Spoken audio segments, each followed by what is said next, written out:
Welcome to my class. In Microsoft Excel program, there are number of lookup and reference functions given to us. Here a list of all the lookup and reference functions is given to you. All functions listed here are discussed in separate video lectures. Let us start. इस particular video lecture के अंदर हम x lookup function को एक dynamic form के अंदर use करेंगे and this is part 1. आइएगा एक्स लुकअप फंक्शन के इस डायनामिक फॉर्म को देखते हैं. इस पर्टिकुलर फंक्शन को अंडरस्टैंड करने के लिए यहाँ पर मैंने एक स्ट्रक्चर को ऑलरेडी बना दिया.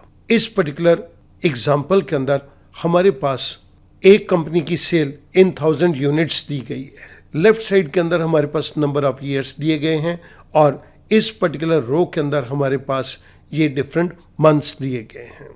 हमारी यहाँ पर रिक्वायरमेंट ये है कि किसी भी साल की आप हमें जनवरी टू मार्च की सेल बताओ या अप्रैल टू जुलाई की सेल बताओ या मार्च टू अक्टूबर तक की सेल बताओ. हमें ये टोटल सेल बताओ, इनकी टोटल एवरेज बताओ, इनका नंबर काउंट करके बताओ या इनमें मिनिमम या मैक्सिमम वैल्यूज़ को बतलाओ. हमारे को ये रिक्वायरमेंट दी गई है. अगर इस क्वेश्चन को देखा जाए तो ये अपने आप के अंदर एक बहुत ही कॉम्प्लेक्स टाइप का क्वेश्चन दिखता है, क्योंकि यूज़र की रिक्वायरमेंट हो सकती है कि अप्रैल टू सितंबर की सेल का एवरेज निकालो या जनवरी से लेके मार्च तक की सेल का आप मिनिमम और मैक्सिमम वैल्यू निकालो. सो ये क्वेश्चन बड़ा कॉम्प्लेक्स अपीयर करता है, बट एक्स लुकअप का फंक्शन इसे बहुत ही आसान कर देगा. इसके लिए मैं आपके सामने लिस्ट कमांड को यहाँ पर यूज़ कर रहा हूँ so that we can change the name of the month at any point of time. मैंने इस पिंक सेल के अंदर क्लिक कर दिया. I go to data tab. Data tab के अंदर मैं डेटा वैलिडेशन के अंदर सेटिंग्स में अलाउ ड्रॉप डाउन बॉक्स के अंदर मैं लिस्ट कमांड को चूज़ करता हूँ और सोर्स के अंदर मैंने क्लिक कर दिया. इसके बाद मैंने ये कंप्लीट इस मंथ की रेंज को चूज़ कर लिया. आई से ओके. आपने देखा कि यहाँ पर एक छोटा सा ट्रायंगल अपीयर कर रहा है. मैंने इसी फंक्शन को यहाँ से कॉपी किया और दूसरे पिंक सेल के अंदर पेस्ट कर दिया. Now I can change the month in both these cells. इसके बाद अब मैं एक्स लुकअप के फंक्शन को दो बारी टेकअप करूँगा. इस जगह के ऊपर मैं एक्स लुकअप के फंक्शन को टेकअप कर रहा हूँ. X lookup, the first argument is lookup value. मैं कहता हूँ इस वैल्यू को देखो which is given to us in cell number P3. Lookup array, इस वैल्यू को कहाँ पर देखा जाए? इस वैल्यू को आप इस एरे के अंदर देखो which starts from B4 to M4, comma. Return array, आप किस एरे से वैल्यूज चाहते हैं? मुझे वैल्यूज चाहिए इस डेटा रेंज से B5 to M9. Parenthesis close. I press enter. जैसे मैंने एंटर प्रेस किया आप देख रहे हैं कि यहाँ पर हमारे पास कुछ वैल्यूज आ गई. ये वैल्यूज मई मंथ की हैं. मई मंथ के अंदर आप सेम वैल्यूज को यहाँ पर चेक कर सकते हैं. मैं ये मंथ चेंज करता हूँ. मैंने जनवरी कर दिया तो आप ये वैल्यूज जनवरी की यहाँ पर देख सकते हैं. हमने इसके लिए इस एक्स लुकअप फंक्शन को यूज़ किया है. Now I will take up the second X lookup is equal to X lookup.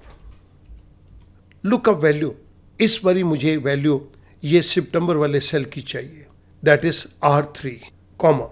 The second argument is lookup array. आप इसको कहाँ पर देखना चाहते हैं? मैं इसको इस पर्टिकुलर रो के अंदर देखना चाहता हूँ starting from B4 to M4, comma. Return array, जब सितंबर मंथ आपको इस एरे के अंदर मिल जाए तो उसकी वैल्यू कहाँ से चाहिए? This is my data array, जहाँ से मुझे वैल्यू चाहिए. Starting from B5 to M9. Parenthesis close. I press enter. जैसे मैंने एंटर प्रेस किया मेरे पास यहाँ पर सितंबर के मंथ की सारी डिटेल्स आ गई. आप इसको मैच कर सकते हो. मैं इस सितंबर मंथ को चेंज कर देता हूँ मार्च। अब आप देखिएगा कि मार्च के साथ ये वैल्यूज़ टैली करती हैं। इसके लिए हमने जिस पर्टिकुलर फंक्शन को यहाँ पर यूज़ किया है, मैं इसे कॉपी कर रहा हूँ और इस जगह पर मैंने सेकंड फंक्शन को दे दिया। स्टूडेंट, एक एक्स लुकअप फंक्शन तो ये जनवरी को हैंडल कर रहा है और सेकंड लुकअप का फंक्शन इस मार्च को हैंडल कर रहा है। अब हम इसके अंदर अगर एक काम कर दें कि रेंज का कॉलम दे दें तो ये हमारे पास बन जाएगा जनवरी टू मार्च। अब मैं आपके सामने ये टोटल को मुझे टेकअप करना है इस जगह के ऊपर, तो मैं फंक्शन को लिखूंगा this is equals to some के केस के अंदर मैं ये सबसे पहले आपके सामने फर्स्ट एक्स लुकअप को दे देता हूँ। X lookup, this is P3, this is my range, this is my return array. मैंने ये फर्स्ट एक्स लुकअप को कंप्लीट यहाँ पर दे दिया। इसके बाद मैं सम के फंक्शन के अंदर कॉलम दे रहा हूँ। इट मीन्स जनवरी टू मार्च मुझे चाहिए, जनवरी टू मार्च का मुझे सम चाहिए। तो मैं यहाँ पर इस जगह पर अब ये मार्च का एक्स लुकअप दे रहा हूँ। This is again X lookup. Now this time lookup value is this March which is given to me in R3। इसको कहाँ पर देखो, इसको इस एरे के अंदर देखो which is given to us from B4 to M4। इसके बाद रिटर्न एरे, जब ये मार्च इस पर्टिकुलर एरे के अंदर मिल जाए तो मुझे मार्च की वैल्यू को निकाल के देना। ये मेरा रिटर्न एरे हो गया। आई क्लोज पेरेंथेसिस। स्टूडेंट, ये मैंने सेकेंड एक्स लुकअप को क्लोज किया है। अब मैं सम फंक्शन को क्लोज कर रहा हूँ एंड आई प्रेस एंटर। जैसे ही मैंने एंटर प्रेस किया मेरे पास यहाँ पर टोटल आ गया जनवरी टू मार्च का। जनवरी से लेके मार्च के अंदर जितनी भी इन सेल्स के अंदर हमारी सेल्स हुई है फॉर डिफरेंट ईयर्स, हमारे पास इसका टोटल आ गया। अब मेरे पास एक ये फंक्शन रेडी हो गया है। मैं इस फंक्शन को लेफ्ट साइड पे लिख रहा हूँ। Now the second function becomes very easy for me. मैंने इसी फंक्शन को ऊपर से सिलेक्ट कर लिया। अब मुझे एवरेज चाहिए इन सभी ईयर्स का, जनवरी टू मार्च का मुझे एवरेज निकाल के दो। उस केस के अंदर मैं यहाँ पर एवरेज का फंक्शन टेकअप करूँगा। एवरेज, इस जगह के ऊपर मैंने एक्स लुकअप की कंप्लीट रेंज को दोनों फंक्शन की दे दी। आई प्रेस एंटर। मेरे पास जनवरी से मार्च की सेल की टोटल 5 सालों के अंदर जो एवरेज है वो आ गई। This is the second function. एक बारी मैं फिर यहाँ से एक्स लुकअप के फंक्शन को कॉपी कर रहा हूँ। ये मैंने कॉपी कर लिया। अब मुझे काउंट चाहिए। काउंट के केस के अंदर भी मैं यहाँ पर काउंट के फंक्शन को टेकअप करूँगा, काउंट, और इसके अंदर जो फंक्शन मैंने एक्स लुकअप की रेंज का कॉपी किया है उसको मैं पेस्ट कर रहा हूँ।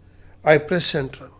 जनवरी से मार्च तक काउंट करो इन 5 साल के अंदर कितने सेल्स आ रहे हैं। This is 15। We use this function. इसके बाद मुझे मिन फंक्शन चाहिए, तो मैं यहाँ पर एक बारी एक्स लुकअप के फंक्शन को दोबारा से कॉपी कर रहा हूँ। दिस इज मिन फंक्शन, और मैंने मिन फंक्शन के अंदर इन दोनों एक्स लुकअप फंक्शन की रेंज को पास कर दिया जो मैंने अभी कॉपी करी है। आई प्रेस एंटर। जनवरी से मार्च के अंदर जो मिनिमम वैल्यू आती है दैट इज 100। हमारे पास ये वैल्यू यहाँ पर आ गई। We use this particular function here. Now मैं एक बारी फिर एक्स लुकअप के फंक्शन को यहाँ से कॉपी कर रहा हूँ, और अब मैं यहाँ पर मैक्स के फंक्शन को यूज़ करूँगा। मैक्स के फंक्शन के अंदर मैंने सारा कॉपीड फंक्शन एक्स लुकअप का दे दिया। आई प्रेस एंटर। जनवरी से लेकर मार्च तक जो मेरे पास मैक्सिमम वैल्यू है दैट इज़ 194। हमने जिस फंक्शन को यहाँ पे यूज़ किया वो मैं आपके रेफरेंस के लिए यहाँ पर दे रहा हूँ। स्टूडेंट, अब इस क्वेश्चन की ब्यूटी देखिएगा। हमारे पास जनवरी टू मार्च के ये 5 साल की डिटेल्स आ गई। मैं यहाँ पर मंथ को चेंज करता हूँ। मैंने अक्टूबर कर दिया और इस जगह के ऊपर मैं अगस्त कर देता हूँ। अब मेरे पास अगस्त से लेकर अक्टूबर तक का 5 साल की टोटल एवरेज काउंट मिन और मैक्स आ गया। सिमिलरली मैं यहाँ पर नवंबर कर देता हूँ और इसके साथ यहाँ पर मैं दिसंबर कर देता हूँ। मेरे पास इन 2 महीने का 5 साल का टोटल आ गया, 5 साल की एवरेज आ गई। 5 साल के अंदर 10 ये आइटम्स आ रही हैं तो काउंट 10 आ गया। मिनिमम नंबर 115 है, आप मिनिमम नंबर 115 यहाँ पर देख सकते हैं। मैक्सिमम यहाँ पर 181 है, मैक्सिमम आप यहाँ पर 181 देख सकते हैं। Now with the help of this triangle I can change any of the things. यहाँ पर हमने एक्स लुकअप फंक्शन को डायनामिक फॉर्म के अंदर यूज़ किया है। आप कोई भी मंथ यहाँ पे दीजिए और उसके कॉरेस्पॉन्डिंगली आप आगे के मंथ्स इधर देंगे, तो ये आपको इन 5 चीज़ों को कैलकुलेट करके इंस्टेंटली देगा। स्टूडेंट, ये मैंने आपकी रेफरेंस के लिए इन फंक्शंस को यहाँ पर दे दिया है। मैं उम्मीद करूँगा ये छोटा सा एग्जाम्पल आपको एक्स लुकअप फंक्शन की डायनामिक फॉर्म को अंडरस्टैंड करने के अंदर मदद करेगा। Thank you very much.